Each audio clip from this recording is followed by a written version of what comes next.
El Niño ప్రభావంతో ప్రస్తుత వర్షాకాలం వేసవి కాలాన్ని తలపిస్తోంది. సాగు రంగంతో పాటు పాడి పరిశ్రమపై కూడా ఎల్నినో ప్రభావం స్పష్టంగా కనిపిస్తోంది. పాడికి ఆధారమైన పచ్చిమేతలు సరిపడలేకపోవడంతో పాల దిగుబడి తగ్గుతోందంటూ అన్నదాతలు ఆవేదన చెందుతున్నారు.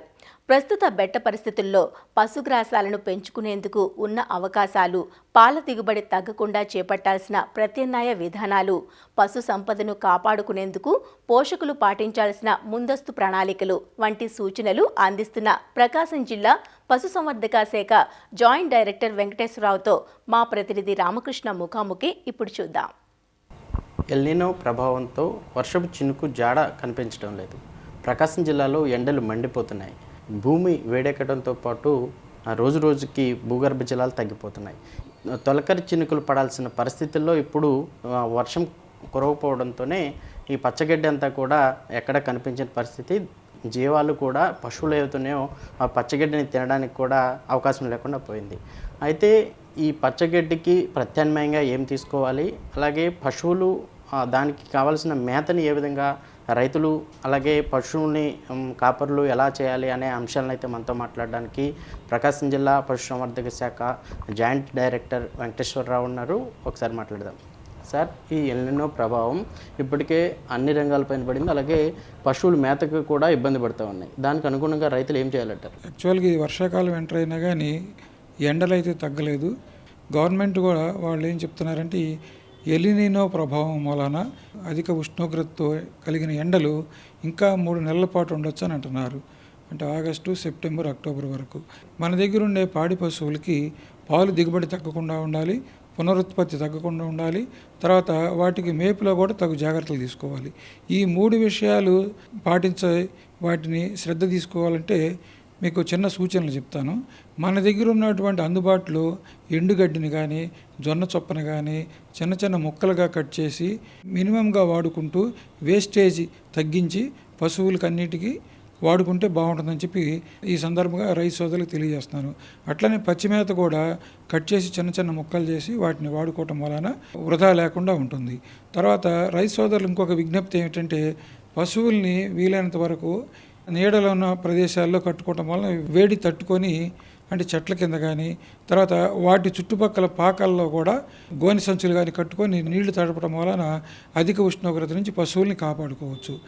అదేవిధంగా మనకు ఉన్నటువంటి పశుగ్రాసాలను కూడా ఆరుదళ్ళుగా, అంటే ఈ బోర్ల దగ్గర అందుబాటులో ఉంటే వాటికి ఏదైనా స్ప్రింక్లర్స్ అరేంజ్ చేసుకోవడం వలన మనకి ఎక్కువ పొలాన్ని కవర్ చేసుకునే ఆస్కారం ఉంటుంది. విత్తనాలు ఒకటి ఏర్పాటు చేసుకోవాలని చెప్పి అంటే ఫాడర్ సీడ్ మా పశు వైద్యశాలలు అన్నింటిలో కూడా డాక్టర్ల దగ్గర అందుబాటులో ఉంచడం జరిగింది. అదేవిధంగా PMDS అని చెప్పి ప్రీ మాన్సూన్ డ్రై సోయింగ్, అంటే తొలకడి వర్షాలు కొద్దిపాటి వర్షాలు వచ్చినా కానీ ఆ వర్షాలకి నవధాన్యాలు కానీ ఇంకా 4-5 రకాలు కలుపుకొని ఎకరానికి 15 కేజీల చొప్పున ఆ విత్తనాలు వేసుకోవటం వలన ఏమవుతుందంటే భూమి ఎప్పుడు కూడా పచ్చదనంతో కప్పిబడి ఉంటుంది. దానివల్ల భూమి వేడెక్కదు కనుక భూగర్భ జలాలు కూడా తగ్గుదల జరగకుండా కాపాడుతుంది అనమాట. దానివల్ల ఏమవుతుందంటే దగ్గరలో ఉన్నటువంటి బావులు కానీ కుంటలు కానీ బోర్లు కానీ ఎండిపోకుండా ఉంటాయి. తర్వాత ఇంకోటి ఏంటంటే ముఖ్యంగా నీటి వినియోగంలో కూడా మనం జాగ్రత్తలు తీసుకోవాలి. నీరే ప్రాణాధారం, నీరే జీవాధారం అన్నట్టుగా రైతులకు కానీ పశువులకు కానీ పక్షులకు కానీ మనుషులకు కానీ ఇవన్నిటికి కూడా నీళ్ళు లేనిదే చాలా ఇబ్బందికరమైన పరిస్థితి. ఈ తొట్టులో నీళ్లు కూడా మనం వేస్టేజ్ లేకుండా వీలైనంత వరకు దాన్ని చేసుకుంటూ ఏదన్నా వాటర్ ఉపయోగకరంగా ఉందనుకుంటే దాన్ని స్ప్రింక్లర్ ద్వారా ఆ భూమిని వినియోగం తీసుకొచ్చుకుంటే బాగుంటుంది. తర్వాత ఏదైనా మ్యాంగో ఆర్చర్డ్స్ కానీ లేదంటే ఇంకేమైనా హార్టికల్చర్ క్రాప్స్ ఉన్న చోట కూడా ఇంటర్ కల్టివేటెడ్ క్రాప్స్ కనుక వేసుకొని వాటికి వదిలే నీళ్ళతోటి పిల్లి పెసరు కానీ జొన్న కానీ మొక్కజొన్న కానీ ఇలా వేసుకోవటం వల్ల ఏమవుతుందంటే ఆటోమేటిక్గా వాటికి ఆరుదళ్ళు పెట్టినప్పుడు సైమల్టేనియస్గా అటు ఫ్రూట్స్ తీసుకోవచ్చు, పచ్చిమేత కానీ పెంచుకోవడానికి ఆస్కారం ఉంటుంది. ఈ 3 నెలల పాటు కనుక కొంచెం మనం శ్రద్ధగా పశువుల్ని కాపాడుకోగలిగితే తర్వాత ఎట్లా వర్షాలు వస్తాయి, ఈ ఎల్నినో ప్రభావం వెళ్ళిపోతుంది అనమాట. తర్వాత వచ్చినప్పుడు మనకి పశువులకు ఆటోమేటిక్గా వర్షాలు వస్తాయి కనుక అప్పుడు గడ్డి ఏర్పాటు చేసుకొని మనం వాటిని యథావిధిగా వాడుకోవచ్చు. ఇంకోటి ఏంటంటే రైతులు దీనిలో అధైర్యపడొద్దు దయచేసి ముందుగా, ఎందుకంటే గవర్నమెంట్ ఇప్పటికే చాప్ కట్టలు కూడా ఇన్వెంట్ చేస్తున్నాం. ఆ చాప్ కట్టలు కూడా మీకు అందరూ కూడా సరఫరా చేస్తాం సబ్సిడీ పైన.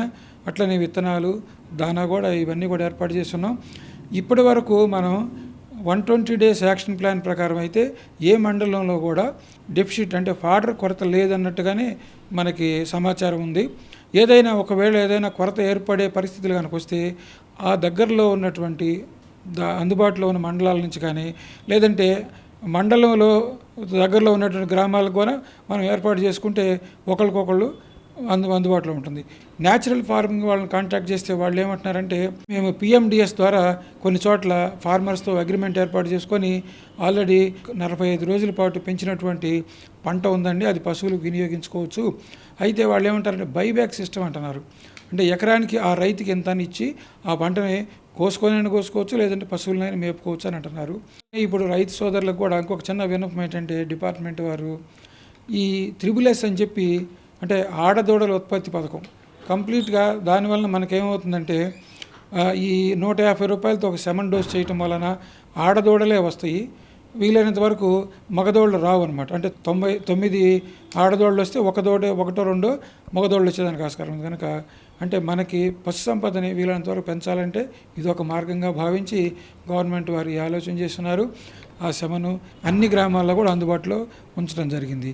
సార్, ఇప్పుడు మన యానిమల్ హస్బెండరీ నుంచి రైతులకి ఏమైనా సబ్సిడీ ద్వారా విత్తనాలు కానీ గడ్డికి సంబంధించి గడ్డిని పెంపొందించడానికి ఏమైనా మార్గాలు చేస్తున్నారు? ముఖ్యంగా మనం 75% సబ్సిడీతో జొన్న విత్తనాలు అన్నింటిలో అందుబాటులో ఉన్నాయి.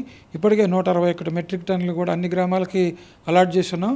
దాన్ని మేము రైతులకు పంపిణీ కోసమే సిద్ధంగా చేస్తున్నాం. కాబట్టి రైతు సోదరులు ఈ అవకాశాన్ని వినియోగించుకోవాలి. ఇప్పుడు మా యొక్క డిపార్ట్మెంట్ వాళ్ళందరూ కూడా ఏం చెప్పామంటే రైతుల దగ్గర ఎన్ని పశువులు ఉన్నాయి, వాటిల్లో పాలిచ్చేవి ఉన్నాయి, ఎండిపోయినవి ఉన్నాయి, అట్లనే తిరగబర్లు ఉన్నాయి, ఇట్లా ఈ లెక్కలు కూడా తీయమని చెప్పాం. ఎందుకంటే అవి పశువులు కనుక మనకు పనికిరావు అని నిర్ధారణ అయితే ఫ్యూచర్లో దానిపైన ఇన్వెస్ట్మెంట్ చేయటం మనకు అవసరం లేదు. కనుక వాటిని తీసేసి మంచి పశువులనే మేపుకోవడం బాగుంటుంది.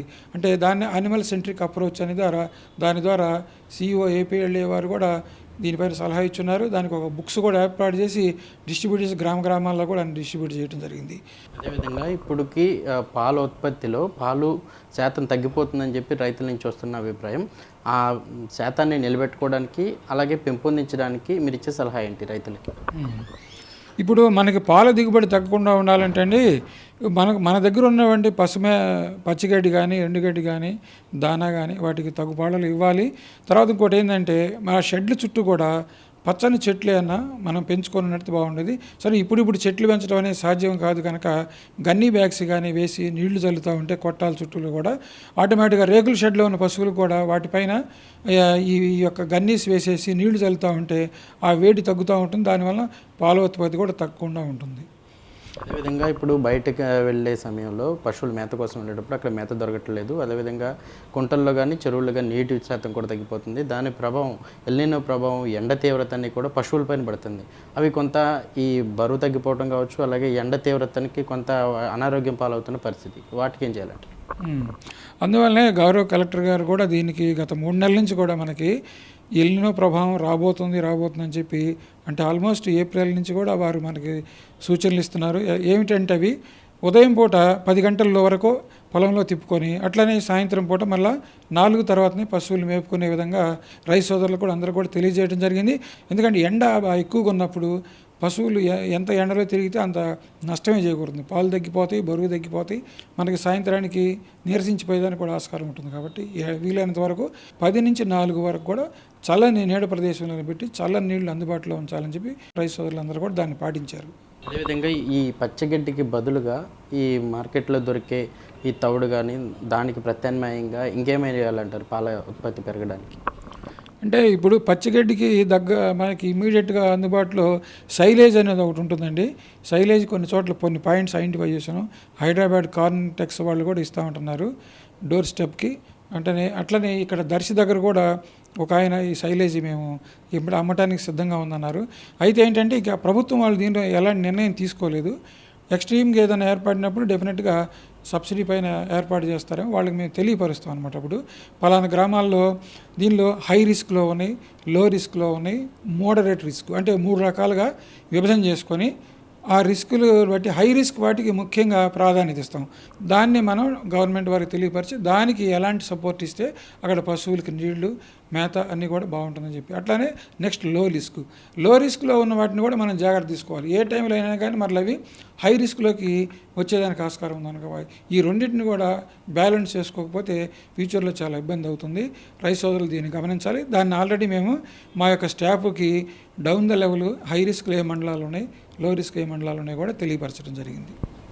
ఓకే, ఇది మొత్తంగా చూసుకోవచ్చు. ఈ ఎల్లినో ప్రభావం అయితే రాబోయే 3 నెలల పాటు ఉంటుంది కాబట్టి పశువులన్నీ కూడా ఎండ వేడిమిని తట్టుకోవడానికి షెడ్యూల్ చుట్టూరు పట్టాలు వేయించుకోవడం, వాటికి తడిపించుకోవడం చేయాలి. అలాగే బయట మేతకి వెళ్ళే సమయంలో ఉదయం 10 గంటల లోపు వాటిని మేతకి తీసుకువెళ్ళి మళ్ళీ సాయంత్రం 4 తర్వాత మాత్రమే బయట తిప్పితే వాటి ఆరోగ్యము, పాల దిగుబడి అన్నీ కూడా సక్రమంగా ఉంటాయని చెప్పి ప్రకాశం జిల్లా పశుసంవర్ధక శాఖ జాయింట్ డైరెక్టర్ వెంకటేశ్వరరావు అభిప్రాయం చేస్తున్నారు.